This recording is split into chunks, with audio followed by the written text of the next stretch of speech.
in 10 years, I don't want to be just a brewer in that sense. I don't want this company to just be a brewing company. I want a full, farm to table experience. So I said in 10 years, I want to own our own beehives, harvest our own honey, and make meat out of that honey. Squid Yeah, ink. your squid ink. Squid. Squid ink So, meat, so, yes, you heard it right. Yep. Squid ink meat. this, of course, is probably the first three-way that I'm doing on online. Wait, That's let me nice. take that back. Let me take that back.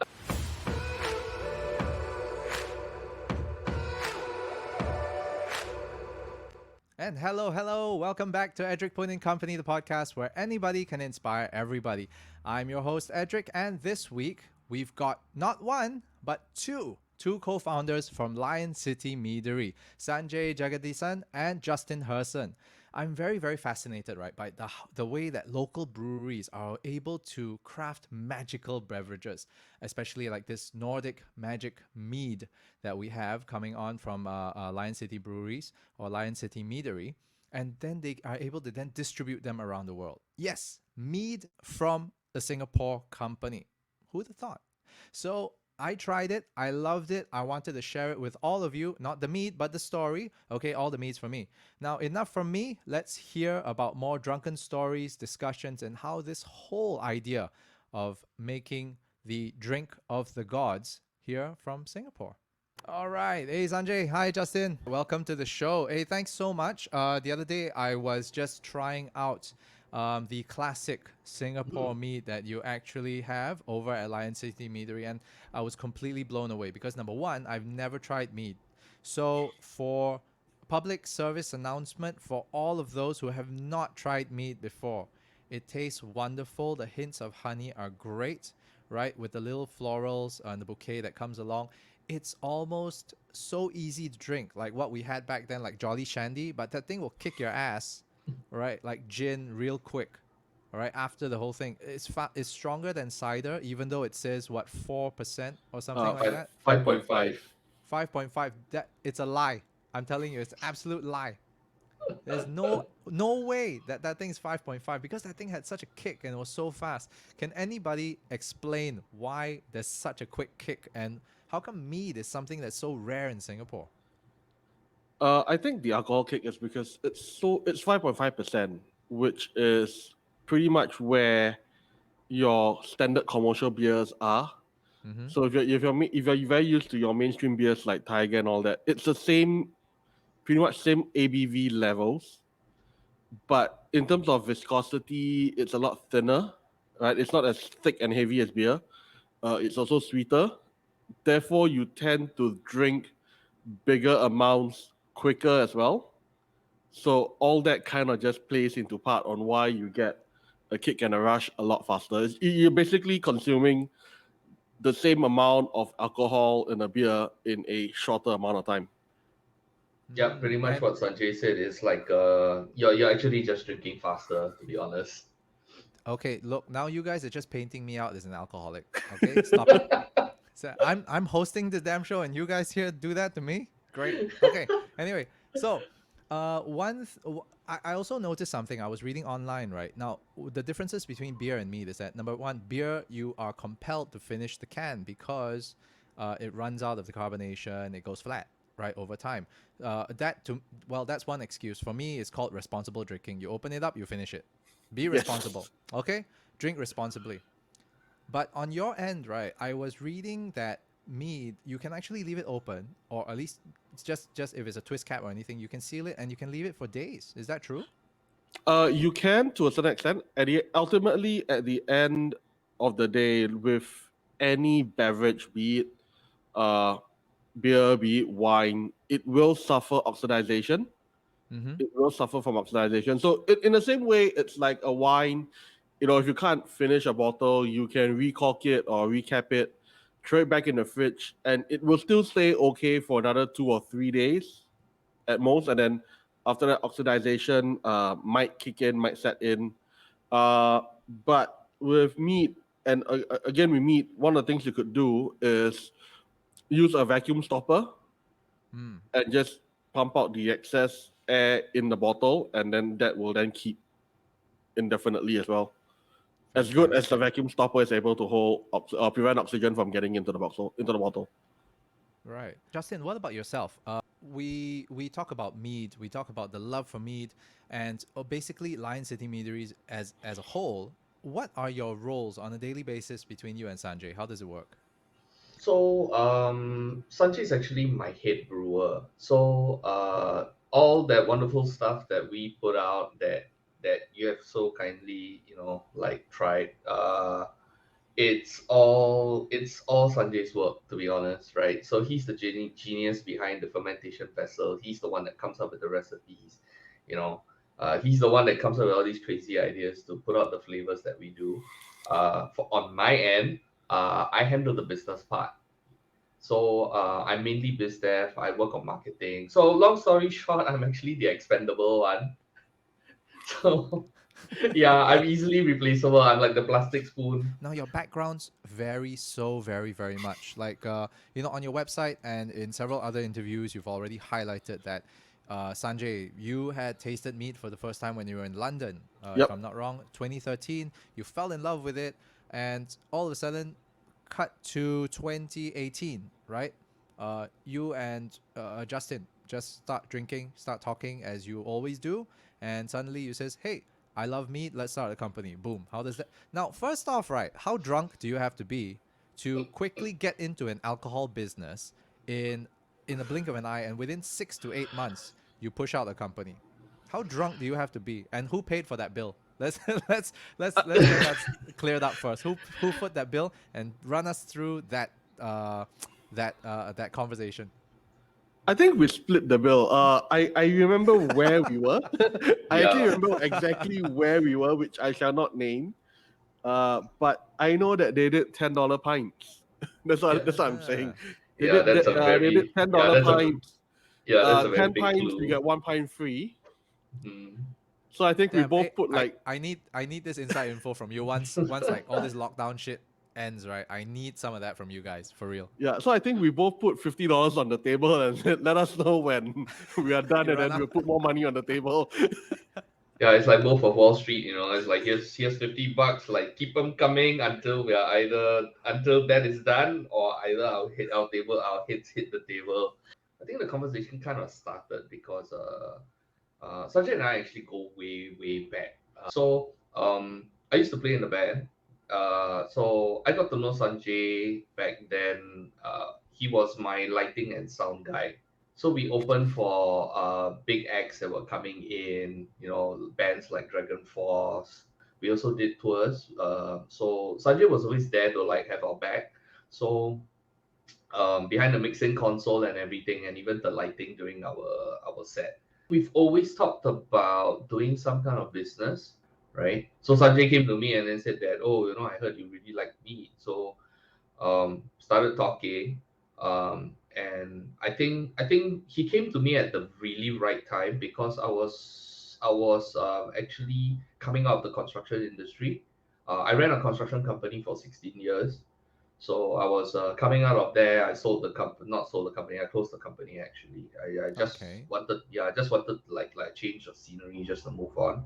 And I was taking a 3 month hiatus, which obviously didn't happen at all because Sanjay came to me that day.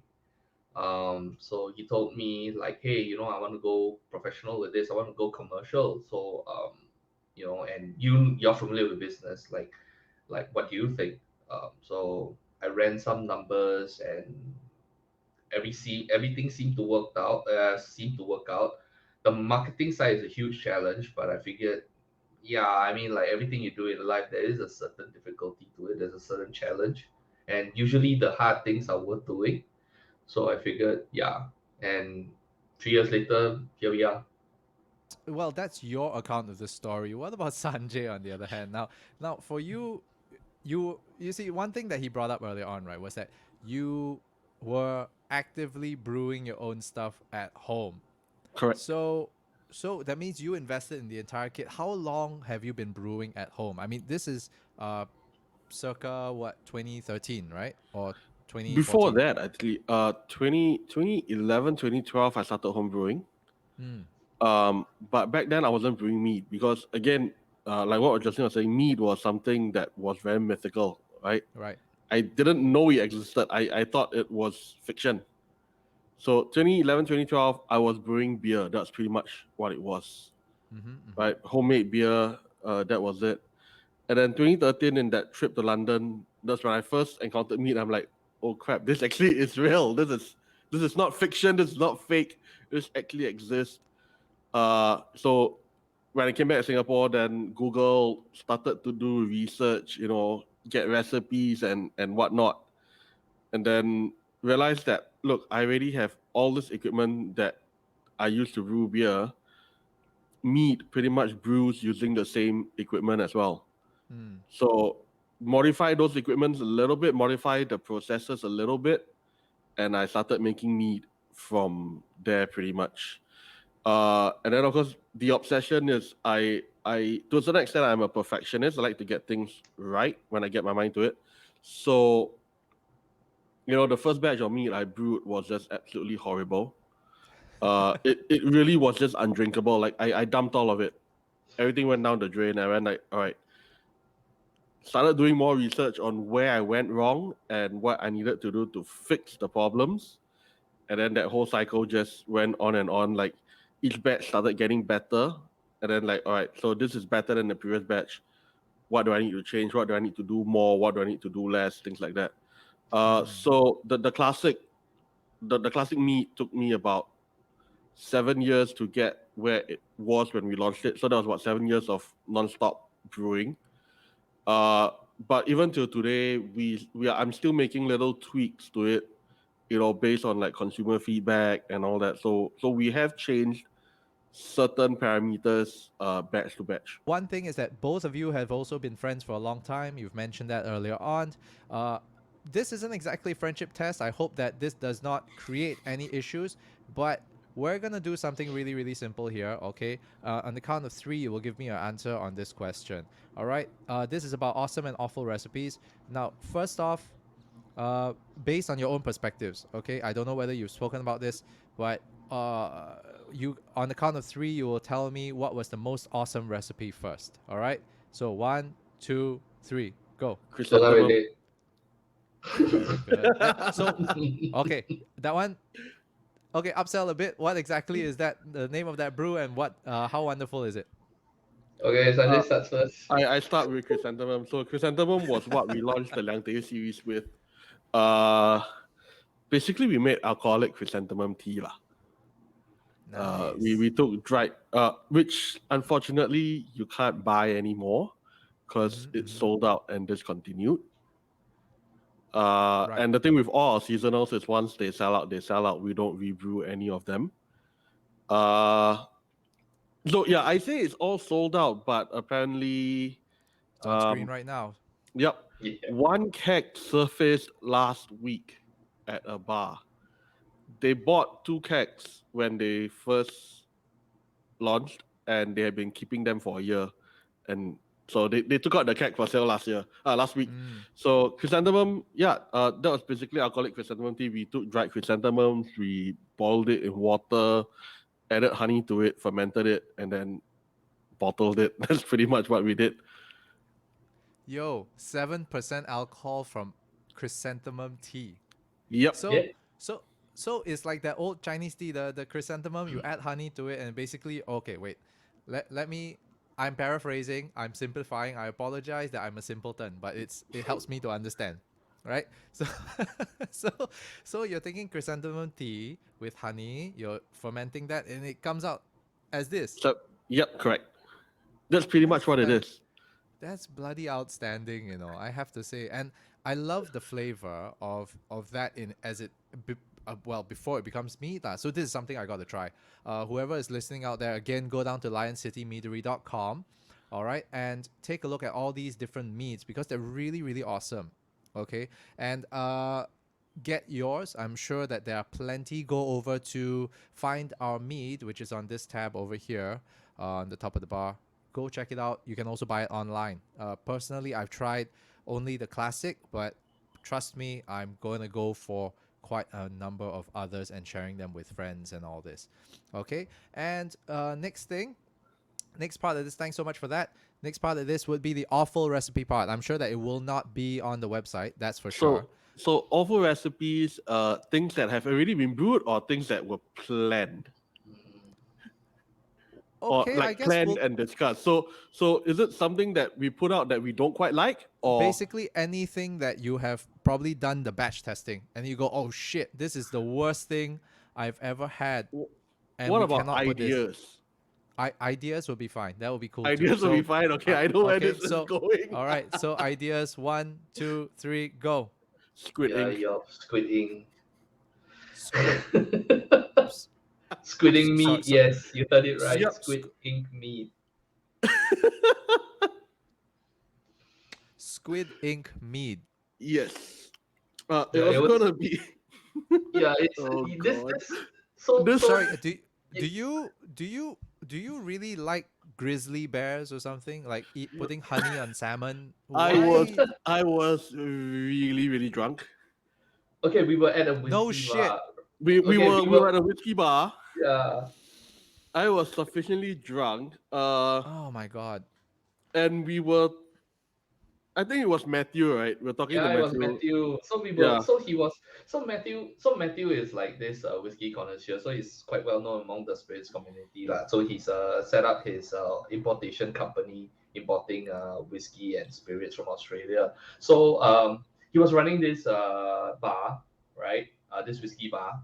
And then Okay. we were having our whiskeys and stuff like that, and we stepped out and then we were like talking. And then Actually, I remember what we were talking about. yeah, we were talking we shall not we shouldn't mention. talk about on this podcast. Okay, so One yeah, thing led then, to another. yeah, correct. Then after that, then Matthew started talking about umami flavors, and then Sanjay was like, yeah, let's do an umami meat. What is the most umami thing in the world? Then I was like, squidding. Then it's like, yes, squidding, and then it just took on a life of its own. And then after that, Sanjay was like, yeah, I think it's really doable. I'm like, what? So did it actually come out? No, I haven't had the chance to explore it, but I do have ideas in my head of how to execute it. Yeah. So Yeah, it's- that will be the stout of mead. pretty the- much. Wow, Like that the is plan a was to gao- nitro gao. it as well. Mead gao. Yeah, so the Yeah. plan was to actually put it on a nitro tap as well. Like Oh, like interesting. Guinness uses nitro so that you get that creamy foam bubbles as well. Right. Yeah, but squid meat, squid ink meat has been in the back of my mind for a while. Right. I'm just Mhm. wondering, during this whole startup scene from 2018 all the way through now, what is the LCM Dream? And what were the nightmares you had gone through along the way in trying to reach this dream? Okay, Sanjay, go. LCM Dream. So I gave when we started, I gave Justin the 10-year plan. Mm. Right. And I said in 10 years, I don't want to be just a brewer in that sense. I don't want this company to just be a brewing company. I want a full, farm to table experience. So I said in 10 years, I want to own our own beehives, Wow. harvest our own honey, and make meat out of that honey. So we control every single step of the process. Wow, that's amazing. That's the big dream. That's the 10-year, 15-year big dream, right? Because I know what there is to know about brewing to a certain extent, right? But I know absolutely nothing about beekeeping. I have no idea how to keep bees, how to breed bees, how to harvest honey, none of that. So Please don't so do the that in your dream own is house. to get there, but slow, steady Don't do steps, Uh, along the way, get stung by bees, figure it out like I always do. But yeah, so that's the big dream ultimately. All right. And I'm sure that there were many things, especially, moving from industry to this, right? You must have had some crazy things along the way. with regards to things you didn't know about getting into this industry. So I would like Justin, things you didn't know about getting into this industry, from construction, ale to alcohols. How did this work for you? Okay, things I didn't know about getting in about this industry. Okay, so one thing that took me to surprise, it's my experience was generally good. In fact, it one thing that really took me by surprise was how um open and helpful and collaborative that the entire craft beer uh, even extends to spirit distributors as well. You know, shout out to my whiskey people, single cast, one song, you know, Matthew, right? Yeah, they've been incredibly supportive because if we're gonna take everything into context, right?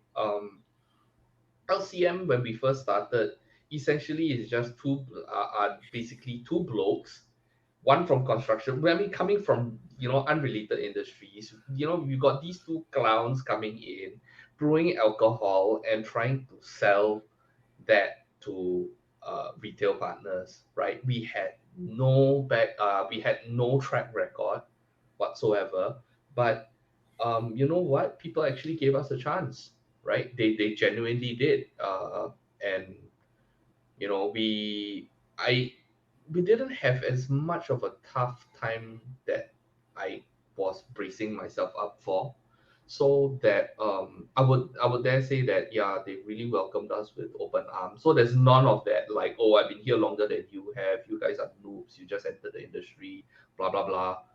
That level of elitism. No, it was really, really very welcoming. And it was a huge shock for me because I came from construction, which is notoriously known for being very, very cutthroat. Like, yeah, I can sit down, I can talk with my peers, right? But I know deep down in his head, he's really plotting like, okay, this project that you're gonna tender for, I'm gonna do this, I'm gonna do that, so that you won't get the job because it's pretty much a zero-sum game because the market is small, right? Not so for alcohol industry. So I was very, very heartened by that. Yeah, and like even importers like our neighbor, our office is right next to Interice Asia, right? So I think they're Singapore's second largest sake importer actually. Mm. So had the fortune to meet up with Adrian. Now I mean like it's been what, 3 years? Yeah, it's been 3 years. So now good friends lah. So yeah, his office is next door to mine. I remember we were doing I was handling the renovation phase for my office because we were like setting up the walk-in chillers and stuff. Uh, Next thing I know, like Adrian is like walking in with a group of people, and I'm like, oh dear, what the heck is going on, right? Then he was like, hey, yeah, Justin, hey, so and so. So what he did was he actually had Japanese principals like the sake breweries, like pretty high level people. Like his principals were down making a courtesy call. They flew down to Singapore. Again, this was before COVID. Came down. And then there I was, like dirty, dusty. Then in this like construction site of sorts, industrial unit. And then he's there bringing in all these nice Japanese people and introducing them to me, a guy that just entered the industry, like, like fresh off the boat. See, so it's that level of support. You see, it's insane, it's crazy. So that's the one thing that I didn't know about getting in this industry. Completely took me by surprise. Mm. And what about yourself, Sanjay? I think it's pretty much the same. Like I came from the audiovisual industry, right? And it's also an industry where secrets are, well, at least back when I was in it, secrets were really guarded. Like you do a setup. I remember when I first started up, when you do a setup, you run all your cables. Then when you're done, you go and stand behind the audio engineer and like try and see and try and learn from what he's doing. And then you get scolded because you're not supposed to be there. Like he asked you to get lost. Not and it was pretty much because he didn't want you to learn what he was doing because he always saw you as a threat. Like if you learn what he's doing, you can replace him at any point. Wow. So that was that kind of industry and environment that I came from. So coming into the alcohol industry, uh, and like what Justin said, like how open and how friendly everyone has been, you know, maybe because we do mead and we are slightly different from the other distributors. So we've had other distributors who I get texts from them sometimes, right? Like, hey bro, there's this new account, right? I just entered. They are looking for a beer alternative as well. Why don't you go and talk to them? So I get leads from other distributors, which I never thought would be something that I would receive. Like, you know, so it in a way it's very humbling that the other distributors, the other manufacturers don't see us as a threat, right? And they see us as a company that they can coexist with. And because of that, we have been sharing leads. So there are certain places where we get in and they're looking for craft beer. So, and I pass the leads on to them like, hey, this bar just opened, they're looking for craft beer. Go and talk to them, right? Or, this organization is doing a staff appreciation night and they want to give like a craft beer hamper to their staff, right? Let's work together. We package some of your stuff, we package some of our stuff, we put it together, then we sell it to them. So it's all these little things that I never expected. Oh, hey, that is really interesting. It's really practicing the infinite game, the infinite mindset. So cool. Yeah, for whoever's listening out there, right, go check out the infinite mindset with Simon Sinek. He tells you everything with regards to how everybody is playing this game, and it's not a win-lose kind of thing, but you're playing the game because you want to, and it's just playing who can outlast who. And everybody's so collaborative. It's a great mindset, and it seems like the alcohol industry is doing that. And I really think that it's so nice that you have such collaborations, that you're sharing leads, and it's not so cutthroat, right? Like what you mentioned. Oh man, I'm trying to undercut this person. I'm gonna play this game, or I'll try and just plant little seeds of doubt and paranoia so that they choose me. But when you think about it, consumers want that variety, right? How often do you go to a place and then they go, "Oh, sorry, we've only got one beer." You'll probably be like, "Get the hell out of here." I'm not okay. I will get the hell out of here. I am not gonna stay in a place with only one beer. Are you kidding me? That. Yep. So, okay, never mind. I digress. Maybe that's just me as an angry customer, right? But so we talked about a little bit more about the industry, and one thing I would also like to check is on your end for LCM. What were those major challenges when you started up? Your first idea at the bar was saying, "Hey, let's do distribution business. Let's brew our own mead, get this in, so on and so forth." And then you finally start. Then after that, then what? From a brewer's point, so that I'll put this into two separate categories. From the brewers, the operation side of it was, I have been a home brewer for so long, right? All my recipes were based on 30-liter batches. Oh. Suddenly, I'm brewing a 3,000-liter batch. I had no idea, absolutely none. Right? I had no idea if the recipes were scalable to that level. Or rather, I knew that they were scalable to that level. I just didn't know what would have gone wrong in that scaling. I didn't know if it was going to be a linear scale or was it, an exponential scale. Oh. So So, yeah, so it's not like maths, right? You just multiply by 100 and assume that everything is going to turn out right. well, that was what I did. That way. And then after that, I did it that way. So this is what I did. I said like, let's put it on a linear scale, oh shit, right? okay. And throw caution to the wind and hope we don't have to dump 3,000 liters of product. Oh. Mhm. And then what happened? It turned out great. Yeah. Really? That was Yeah. yeah. And That that's when that's when I found out that meat recipes are 90% of the time they are very linear. Right. If you use 1 kilo of honey for 10 liters, you will need 10 kilos of honey for 100 liters. Okay. That scale is pretty much linear. So scaling up recipes then became a lot easier to deal with. So that was the first challenge from the operation side. The other challenge, which till today is still a challenge, and I foresee constantly being a challenge would be education.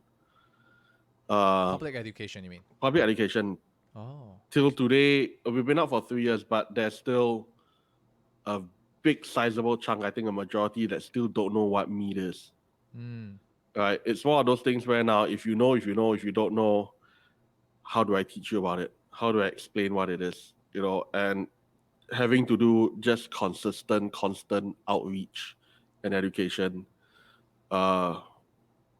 With us being as small as we are, that will always be a challenge. I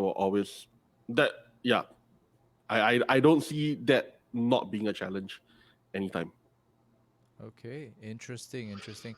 One more question to Sanjay before we go on to the business side of things with Justin. Which is easier to brew, beer or mead? Wow. Oh, that's a loaded question. That's a very. I'm trying to be as politically correct as I can. Okay, as a home brewer, no. this is the answer to the brew home brewers. Yeah, so from a home brewing point of view as well, a beer brew day is typically longer. Mm-hmm. So a brew day for beer is anywhere between 5 to 7 hours. Right? A brew day for mead, I can be done, and 5 to 7 hours includes cleanup and washing up and all that, right? So for me, clean up, washing up, I can be done in 2.5 hours. Wow. Okay, so it's much Fermentation for cleaner. beer, you can be done in 2 weeks. Right? 2 weeks and your beer is ready to drink. Mead, I can go as long as 3 months for fermentation. And then there's still an aging process, which can take years depending on what I'm brewing.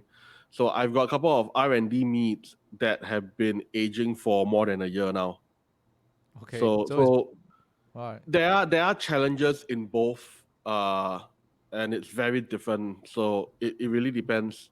It's always, like I said, I tell people, it's always easy to make alcohol, right? If you want to make alcohol, sugar, water, yeast, you've got alcohol, Right. right? But if you want to make good alcohol, that's a very scientific process to a certain extent. So it's like cooking. There is an art form, Yep. but there's also a certain amount of science behind it. And once you get all those working in sync, that is what gives you good alcohol.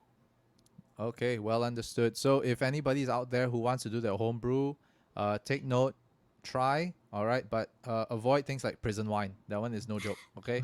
So okay, moving on to Justin, right? Business side of things. What have been those things that you got blindsided and those that were challenging? Go. Okay. I don't want to sound like I'm tooting my own horn, but I don't Toot think away, got my friend. I don't think got a lot eh. Okay, the biggest stress I think from a financial perspective, again my background in construction actually helped a lot when it came to budgeting. So I'm used to seeing large numbers actually. So I think my main concern was, and I told Sanjay because I had to factor in contingencies as well. Like, hey Sanjay, we're gonna brew our first batch. If it sucks, you only have like maybe one more try because after that no money now. It's that No. yeah. So it's that kind of pressure. So I think that's one, right? So that was really nerve wracking, I think, in the beginning. But now that we are 3 years in, I think now we are a bit more blasé about this. Really, it's like, oh, we're gonna do our new season now. Oh, okay. How's the test match coming out? Okay, not bad. Okay, let's go. That kind of stuff. That's one. From a business side of things, probably not a lot. Like I said, we have an industry that's very open and welcoming, right? Wherever we go, 8 out of 10 times, the doors were held open for us, so no issues with that. In terms of education, from a marketing perspective, education wise, I think Singaporeans are naturally curious, especially when it comes to food, especially Yeah. when it comes to food and beverage, right? We have such passion for it, and because Singaporeans are very well traveled as well, and people like to say Singaporeans like to complain a lot. When it comes to food, it's like, oh, this char kway teow is too oily, all this kind of stuff. I don't think it's complaining. I think it's because we have a more discerning palate, right? We know what is good and we know what makes something good. and that works in our favor. Like your experience with our classic meat, the moment you had it, you immediately knew that, wow, this is good. There's not much of second guessing and whatever. So that's actually pretty easy to work with. Um, it's more about finding an efficient way of getting our message across in terms of educating, because meat, at the end of the day, is a very new product. We are in this very weird place where people who don't know about meat, they're like, huh, meat, what is it? Right? Versus like, oh, meat, yeah, I heard of it. So what do you guys do? You do a hydromel? It's like, wow, okay, it's like, it's like two extremes, there's no median whatsoever. You don't have somebody that's around that saying, yeah, I've heard of meat before, yeah, but I'm not very familiar with it. No, it's either they're like that, or like they're like, First off, if I've never so-called started up a full-fledged company, something of this scale, how do I even know how to handle the P&L? Where'd you learn all these things? self-taught. You learn online, you trial and error. I mean, it sounds pretty bad if you're gonna throw money in and then you try and error, but to be honest, it's because you throw your own money in, you're gonna learn extra fast, right? True. Okay. Yeah. So I mean, it's sink or swim lah. I mean, like every entrepreneur out there will tell you the same story. They all have a sink or swim story, right? For a certain aspect of business. But the good thing is P&Ls aren't exactly the be all or end all. I mean, like people tend to think like P&L is like, wow, like wow, it's like the holy grail. You get it wrong, that's it, you're dead. Not really. Um, P&Ls, all these financial reporting, they are essentially tools, right? They are tools to tell you um, what's the state of your business at that particular point in time with the data, right? It's essentially a tool to make sense of a lot of data, right? And when you're reading, it's the same thing with financial reports. You see a lot of numbers there, right? But end of the day, it's like reading a storybook. These financial reports are supposed to tell you a story, right? Once upon a time, I started off with $200,000, and then 6 months later, I'm making so much money, right? And so much stuff. And along the way, I acquired so many assets. Along the way, I acquired so many liabilities. It's a story, right? So it's, if you think about it that way, it's actually less intimidating, right? It's reading a storybook. You just have to find. I think. I mean, I've read somewhere like some of the world's greatest, like most prolific fundamental investors, right? That's how they read financial reports actually, right? That's how they read financial statements. They look at it they they can tell that there's a story there, and that's when they truly understand, okay, where the company is going, where is it coming from. So don't have to worry too much about that. But if let's say you're starting a new business and stuff like that, you can never ever be too prepared. Excel is your best friend. Fire it up, do all your forecasts, do all your planning. Not sure, go and do research. Still don't know where to look for research, never mind, anyhow whack, you will figure something out, right? Because the numbers have to make sense somewhere, somehow. If it doesn't make sense in the beginning, it will tell you right at the end, right? So that's why fire out the Excel, put in all your numbers, put in all your estimates, right? Do your research. If it works out, it works out, right? Don't just gut feel, tikam. I think maybe it's like that. Yeah, you can trust your gut feel, but please back it up with um, substantial research on your own, because every time when you start a business, yeah, somebody along is going to come. It's the same story we had with LCM as well. A lot of people were coming up to us and said, "Huh, you want to do meat? Why don't you do beer? Beer easier to sell. Beer is more popular. So easy to market. It's like meat, so difficult. It's so expensive. How to do?" You will have all these naysayers. 3 years down the road, and 3 years down the road, and like 3 awards later, like people are like, "Wow, like wow, you all managed to make it work." You see, so yeah, you will face a lot of doubt, so you will need to do your research to know, like, okay, I know what I'm doing, right? So yeah, that's actually pretty important. But yeah, to answer your question, seriously, P&Ls, it's just a tool, right? If you don't know how to use a screwdriver, having it in your toolkit isn't going to be of much help to you anyway. So understand how to use it, that's it. That is awesome advice. I love that. The fact that you see it as a tool. Okay, this one really is something new to me, that people can actually look at a P&L report and actually tell a story with it. Yeah, for me, it is a bedtime story. I look at it, I go to sleep, man. I cannot take it. Right? I look at the numbers, I fall asleep. I cannot tahan. I mean, personally, I'm in sales, right? So, or at least, yeah, well, formerly in sales. I guess once a salesman, always a salesman, I suppose. But anyway, yeah, whenever I look at the P&Ls, it does make sense to me, because I understand, okay, we're shortfall, we need to do this and that, but it's always been on the sales perspective. But yeah, looking at it as a whole, as a tool, this is something new. Thank you for that. This is wonderful. We put out a peach mead Peach mead. that was only Wow. available to friends and retailers, like basically people that have supported us over the last 2 years. So we brewed a special batch of meat that we gave away as Christmas presents. Wow. It was a great meat. Like, we loved it, but at the same time, we felt that it could have been a little bit better. Like, the peach flavors could have been a bit more pronounced. Yeah. But it wasn't a bad meat by any stretch, right? So there have been things that we put out where we wish it was slightly better, but Yeah. it wasn't bad. But that is Yeah, pretty cool. Yeah, it's Peach so mead. so it's yeah, so it's stuff that's like what Sanjay said. Just to add on, it's not like, oh, this is absolutely terrible. It's more like, I should have, It's so we have more of that rather than like, oh wow, this is terribly bad. Yeah. So the peach meat was one. Didn't quite hit the mark. The peach meat also had a bit of an interesting story actually. Tell me Originally we about it. were, yeah. So I mean, okay. So to be honest, like every year, this is what we do. We will brew a special batch that we give out to everybody. So this year is no different. So we already have one that's already aging. Um, but yeah, the peach meat originally was supposed to be like a banana botchet.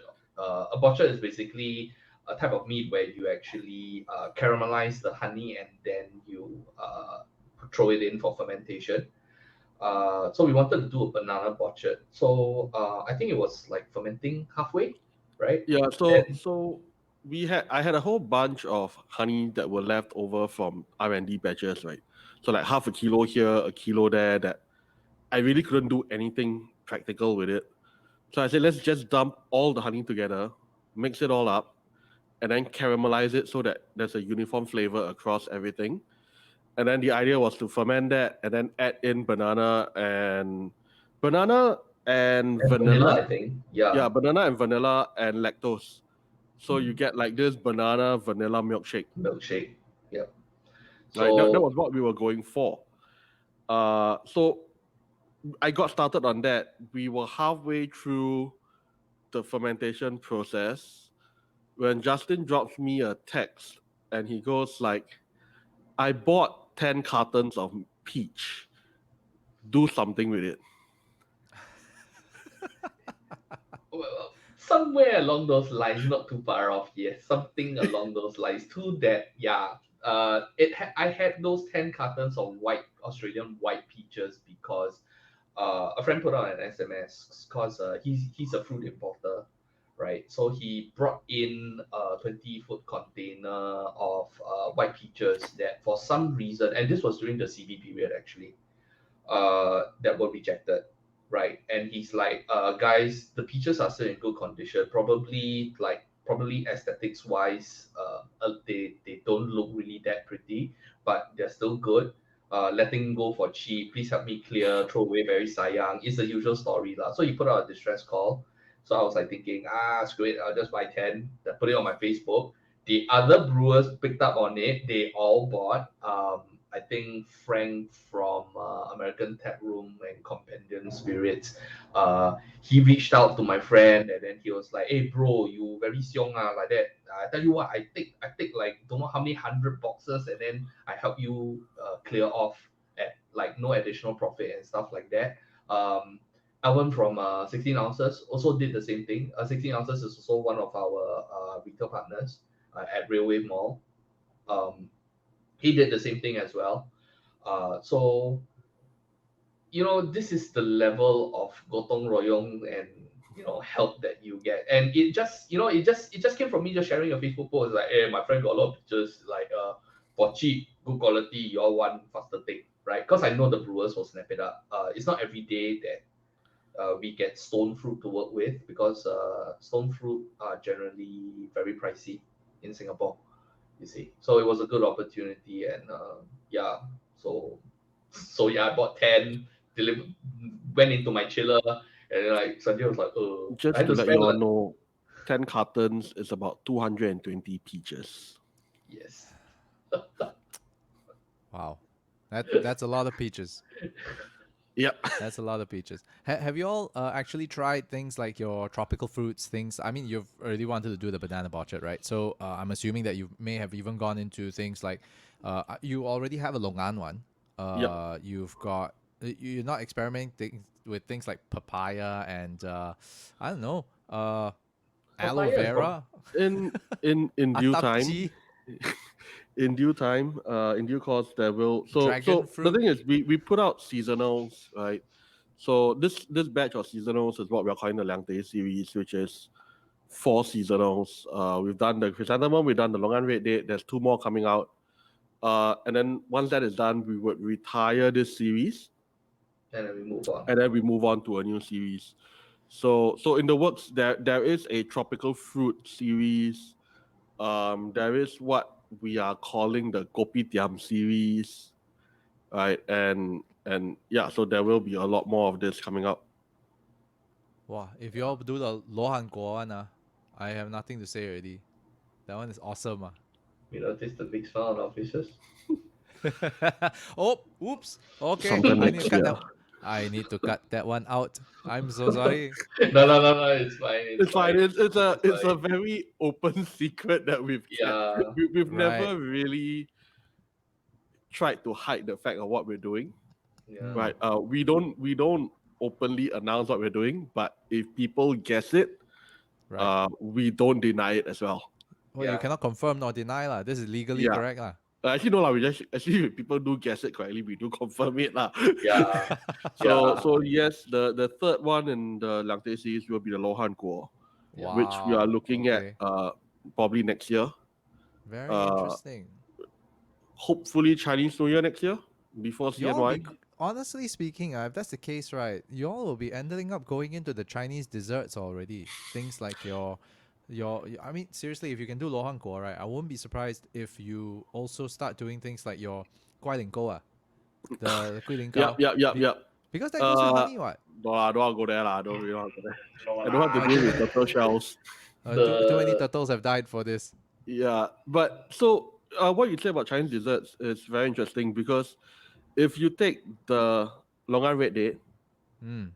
you add white fungus, you add ginkgo nut, Yep. you add orange Cheng Teng peel, That's your Cheng and then Chengteng. you add Yeah. shaved ice over it. Yeah. That's your ice cheng teng straight there, right Yeah. there. It's an Yeah. alcoholic cheng teng. That's why it is. Alcoholic Cheng Teng. Serious. Yep. I am liking what I am hearing for sure. So I will be following more and more on Instagram to see all these things because, in all honesty, right, when I was younger, just a small anecdote is that my father always had his he used to travel a lot, right? So naturally, traveling a lot means going to DFS a lot, and DFS you would maximize the allowances that come Yep. through.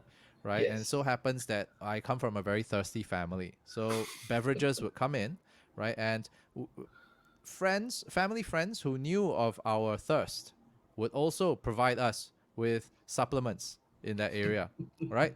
And we would have a bar stocked up with things like Bacardi rum. We had your Bombay Sapphires, all your vodkas and your whiskeys and your red wines and white wines. And well, it came to a point whereby I was trying to mix things with Yakult to see whether or not we could have it was just a crazy thing, right? You start off with your Chow-based. Yeah.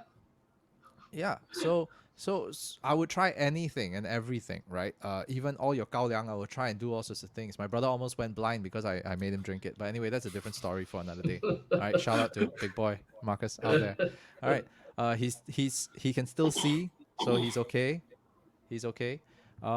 Yeah, anyway, so okay, we digress. I am so sorry about that. Now we are 1 hour into this entire podcast already. We're so happy to be able to hear so much, so many stories, and the beauty of what mead is. Just tracking back to what you had mentioned earlier on as well. One last thing is the public education. Now, what is it that you normally say to people who haven't tried mead before? How would you actually get them to just open up and go, hey, this is an interesting concept? I just go with it's alcoholic honey. That's what we do, right? We make alcohol using honey, and that just opens up possibilities. That opens up their minds. That piques their interest, and then from there they start asking us the questions, and then we go like, you know what? It's just too much work to explain. So here's a sample. Yeah, now Try. try. Yeah. Yeah, the proof is in the pudding, lah, or at least in this Yep. case, is the beverage, which is again, I really like the product. It's definitely something that you can consume on a regular basis. It's not one of those things whereby you take a little bit here and a little bit there. Not so much. It's nice because if you're a regular beer drinker, this is definitely very refreshing in that sense. And I really don't mind having something like that after a meal instead of having a dessert, because it kind of puts two in one. Having something slightly sweet, a little, if let's say for example, if you like ginger ales or ginger beers, right? But alcoholic, refreshing, that kind of a nice kick to it, that's the stuff you want. Support local if you can. Lion City Meadery, and get yourself some mead this weekend if you can. Available at places like Redmar and all other places. Just go onto any online platform. You should be able to find it. One last thing that we always do with all our guests on the show, all right, is what we call the EPIC Questionnaire, a 10-question rapid fire session that we do between our guests. So this, of course, is probably the first three-way that I'm doing online. Wait, That's let me nice. take that back. Let me take that back. Okay, let me take that back. Balik. Okay. This is the first time that I'm actually interviewing based on 3 different screens. Okay. And so we're going to have to take turns now. I would love if Justin could take the lead on this one, and then followed by Sanjay's answer. Okay. So that being said, EPIC Questionnaire, 10 questions with Justin and Sanjay from Lion City Meadery. Are you guys ready? Yep. Let's go. Alrighty, let's go.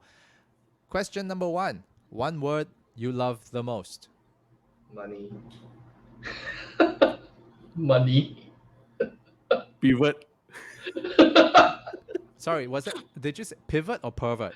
No, he Pivot. said pivot. Pivot. Pivot. Okay, sorry. Yeah, pivot. Got you, man. Threesomes, perverts. Sorry.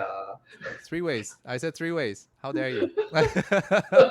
Okay, question number 2. One word that you dislike the most. Hate. Pivot again. It's just one of Okay. yeah. Okay, Now cool. now it's just yeah. Yeah, all right. Cool. Question 3. If you could have a conversation with someone, dead or alive, fictional or non-fictional, who would that be? Nikola Tesla. I would love a sit down with Ken Shrem. With He's who? still alive, what? You said dead or alive, what? Oh yeah, okay. I thought dead. Right. I would love a sit down, unlimited time with Ken Shrem. Ken is the godfather of mead. Like, he wrote the book, the be all and end all book on mead making. Let's just say without Ken Shrem, there'll be no Modern LCM. mead wouldn't be where it is today. Okay. Pretty much. Understand. Question number 4. What do you say to yourself in the mirror every morning? Walao. Yes, that's what I say to myself every morning when I see myself in the mirror. I question why I do this sometimes. In fact, a lot of times. But yet you're still doing it, right? I'm still doing it. Yep. Yeah. That's a completely different conversation for another time. But it is so much truth in the 2 things that you have mentioned. Walao, and I don't know why I'm doing this. that purpose, that fulfillment is always there, but somehow or rather, some days you just get up and you go, screw it, I don't want to do this anymore. Right, but yet you still do, right? You eat that Yep. shit sandwich and you go. Yeah. All right. Question number 5. Name one superpower that you'd like to have. This will sound weird, flying, because I have a fear of heights. Oh, it's like interesting. Interesting. Mind reading. Mind reading. I mean, we talked about getting feedback, right? Uh-huh. What better way than to be able to really feel and really understand and read what you're feeling? Yeah, but that's like so. Yeah, but if you think about malicious compliance in that context, mind reading quite jalat, I mean, the ability to read when you want to, like, it's not 100% turn on, and I have to listen to every damn thought at every point because, yeah, that one is way too much. But selective mind reading, put it that way. Okay, right. So, I don't know. Is there such thing as PDPA compliant mind reading or not? Yeah, I don't think so. I don't know. Well, anyway, moving along. Question number 6. Favorite dish to eat? Oh, Gong Bao Ji Ding. I'm a very chicken rice guy. It works. Question 7. Favorite travel spot or the next travel spot that you'd like to bring you, your friends, or your families to next?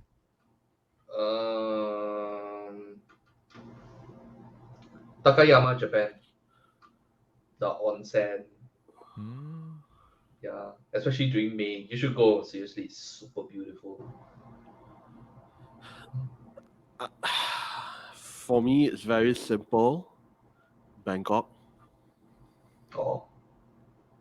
Yeah.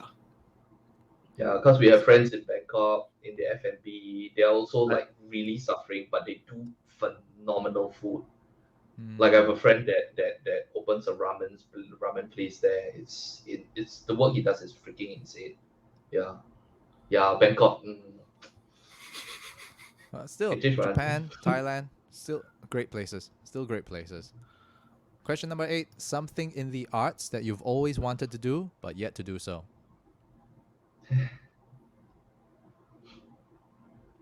Oh. Not really. I don't have because I wanted to do music and I've already done music. So Same. I came from the AV art side of things, so right. everything So that in your I've wanted case- to done, I've done it. I've done acting, I've done music. Yeah. Okay, then I will change that question since you all have been in the arts before. Something outside of the arts that you've always wanted to do, but yet to do so. I want to learn how to cut hair. I want to learn how to Interesting. pilot. I want to learn how to pilot a plane. See, it's got something to do with flying again, huh? This guy, huh? Yeah. I don't know why. I don't know. Maybe it's I don't know. I have no idea. See, even And your I'm- headset, also like pilot one. Come on, this one, huh? No, it's a giving headset, HyperX. Okay. Yeah, drop more brands. Maybe I can get some endorsement. Yeah. Yeah. You see, I'm using such a good mic. Nobody wants to sponsor me. what's it? That's This the is Shure Super yeah. 55. Shure Super 55 Heritage Series. Anyway, Then, moving along. Then I'm sitting on Herman Miller. Please show off flex, bro. Hey, That this one is not humble, yeah. This one. Hey. Okay. I move on to the next question already. Yeah. Okay, what does retirement look like to you? Herman Miller, come, let's go.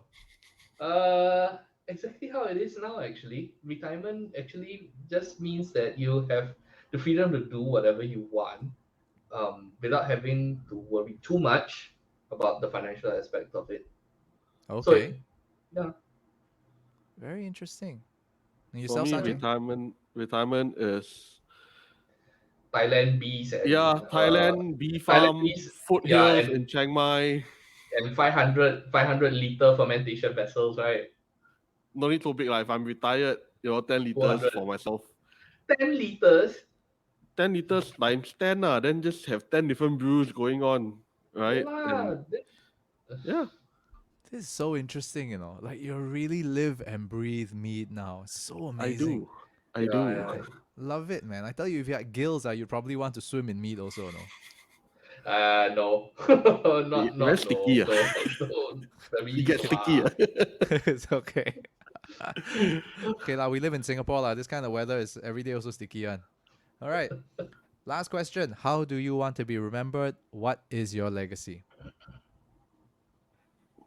Wow, very good question. Um, Maybe I'll talk about my legacy first. This is something that I've always wanted to do. It's that as a kid I've always wondered why charities are always asking for donations like constantly, like on a yearly basis. So I figured like Salvation Army is every year, Christmas, that kind of stuff, right? So I was thinking like why can't we have a self-sustaining charity actually, right? Where you have an organization where you get seed money, you make a profit, but majority of your profit because profit by definition is basically what revenue minus expenses, right?